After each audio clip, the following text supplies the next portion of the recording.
Al-Quran, wa idza sa'alaka ibadi anni fa inni qarib. Jika hambaku satu saat memerlukan aku, ingin bermohon, katakan padanya, nggak usah dicari, aku dekat. Anda bertanya, ini ustadznya mana ya? Belum datang. Jawaban pertanyaan, aduh, belum ada informasi. Jawaban kedua, sudah dekat kok, insya Allah tiba. Mana yang lebih menenangkan, satu atau dua? Dua. Karena itu Allah memberikan ketenangan dengan satu harapan yang tidak membuat orang banyak mencari. Jadi kalau Anda butuh sesuatu dengan Allah, nggak usah pergi kemana-mana, Allah dekat. Nggak usah datang minta perantara. Ada yang datang ke gua, ada yang datang ke gunung, ada yang datang ke tempat tertentu. Kata Allah, nggak usah dicari, saya dekat. Ya, saya dekat. Anda bisa langsung mohonkan kepada saya kalau mau, kan? Yang paling menarik, biasanya kalau kita ingin mendekat kepada Allah, motifnya apa? Ada apa biasanya? Ada sesuatu yang ingin dimohonkan. Karena itu langsung dijawab oleh Quran. Saya agak sedikit cepat. Lihat kalimatnya. Ini rumus doa di Quran ya. Perhatikan rumus doa dalam Al-Quran. Ujibu da'watad da'i idza da'ani. Ujibu da'watad da'i idza da'ani. Okay. Saya hapus sebentar yang ini ya. Bismillah. Mohon izin sebentar, saya terlalu cepat. Baik, saya lambatkan sedikit. Perhatikan rumus doa dalam Al-Quran, surah kedua Al-Baqarah ayat 186. Kalimatnya ujib. Baik, bismillah.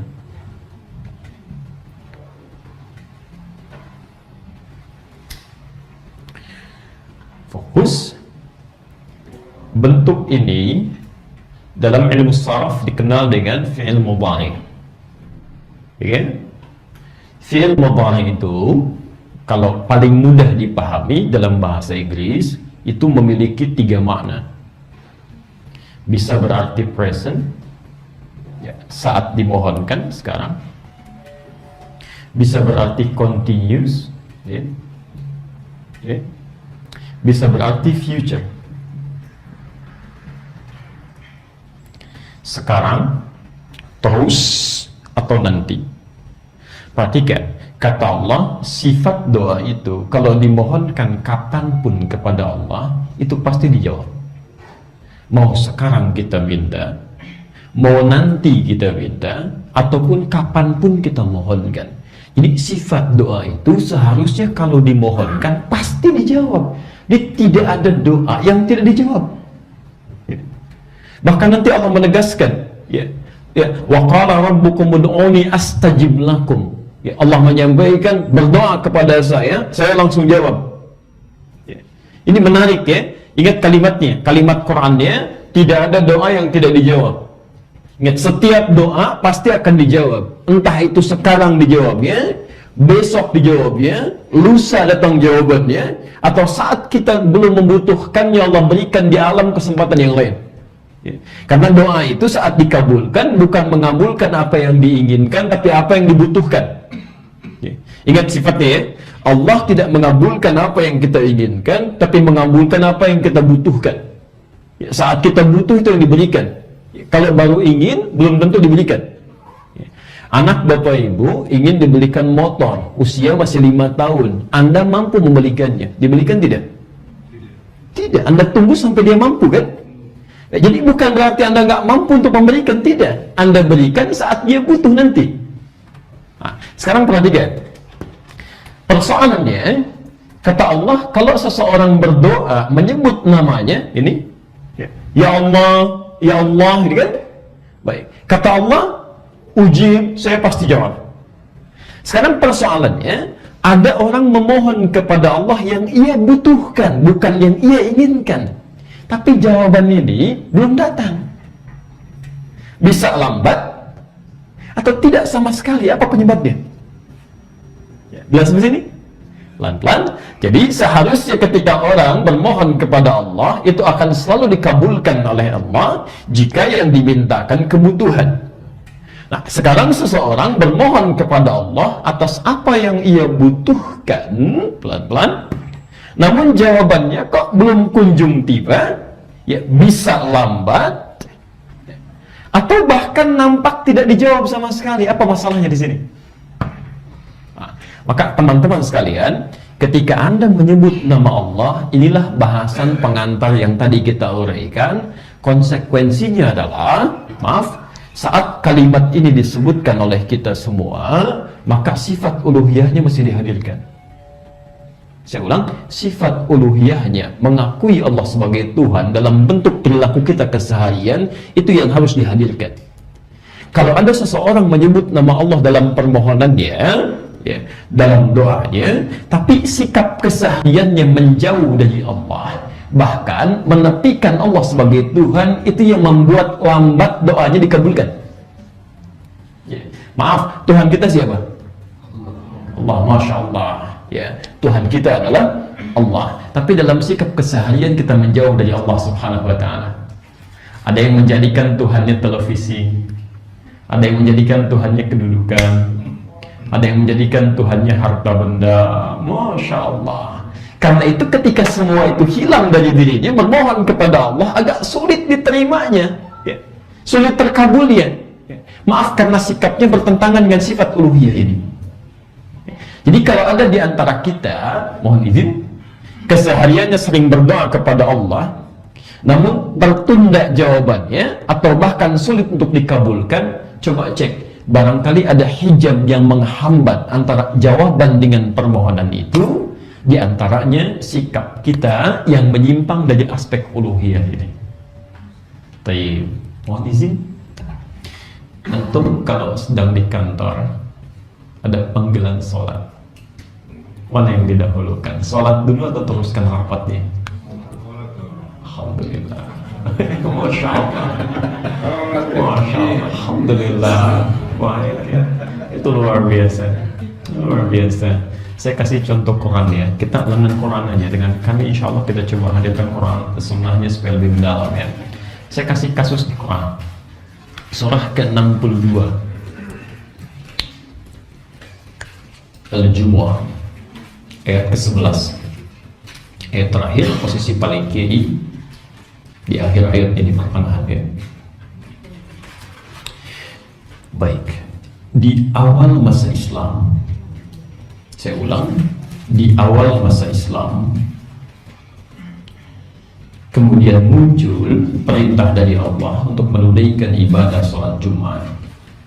Sebagian orang-orang yang belum terbiasa dan belum paham hukum khutbah Jumat itu, saat mengikuti khutbahnya Nabi, tiba-tiba karena Allah ada kafilah. Kafilah itu barang dagangan yang baru dibawa lewat samping masjid, menawarkan diskon luar biasa.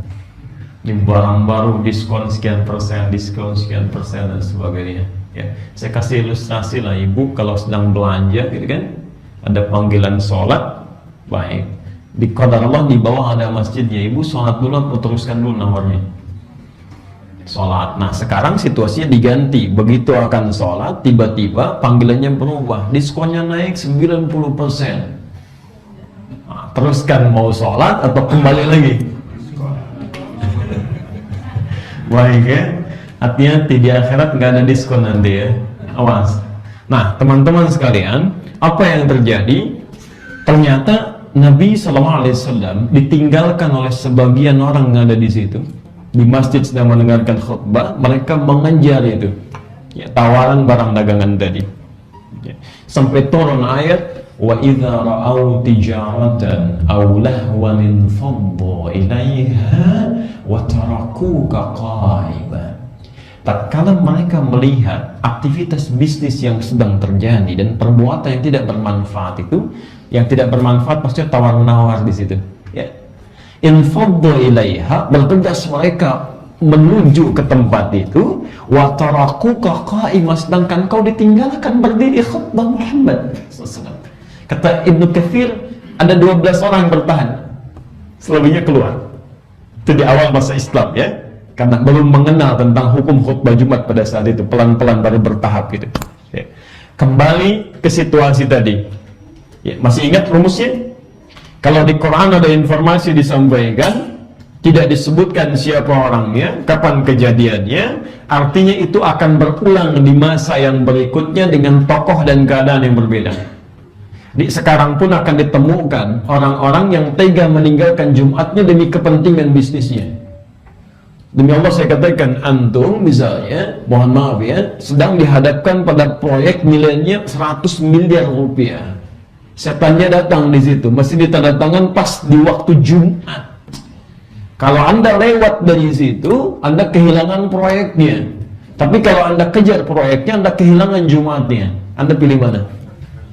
Dan tidak ada pilihan kedua. Wah, yang ketiga tidak ada, itu cuma dua itu. Anda pilih mana? Itu tidak mudah. Itu tidak mudah. Ya. Karena itu, lihat kalimat Qur'annya. Qul, katakan pada orang-orang yang orientasinya cinta dengan dunia itu sampai menggadaikan Jumatnya, ma indallahi khairum minal lahwi wa minat tijarah. Kalau Anda kejar apa yang kami siapkan di Jumat itu kami akan berikan yang terbaik lebih daripada aktivitas bisnis yang kamu kejar itu. Bahkan bahasa ujung ayatnya sangat tegas sekali. Lihat kalimatnya ya. Wallahu khairur raziqin. Kata Allah, saya Allah yang ngatur rezeki, bukan kamu. Saya wafatkan kamu sekarang, Jumat tidak kamu kerjakan, bisnis tidak kamu raih. Dua ya? Saya yang ngatur rezeki, bukan kamu. Saya wafatkan kamu sekarang, nggak akan dapat kamu dua-duanya.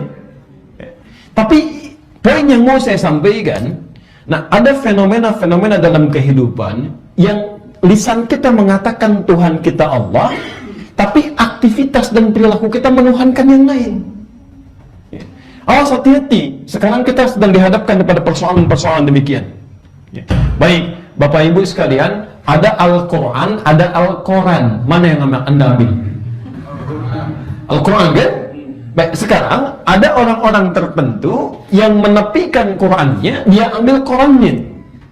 Ingat, Quran itu sering dibaca, bisa menumbuhkan aspek logika, menguatkan pengetahuan. Al-Quran sering dibaca, bisa menumbuhkan kekuatan iman. Jadi orang sering baca Quran, informasinya semakin kuat.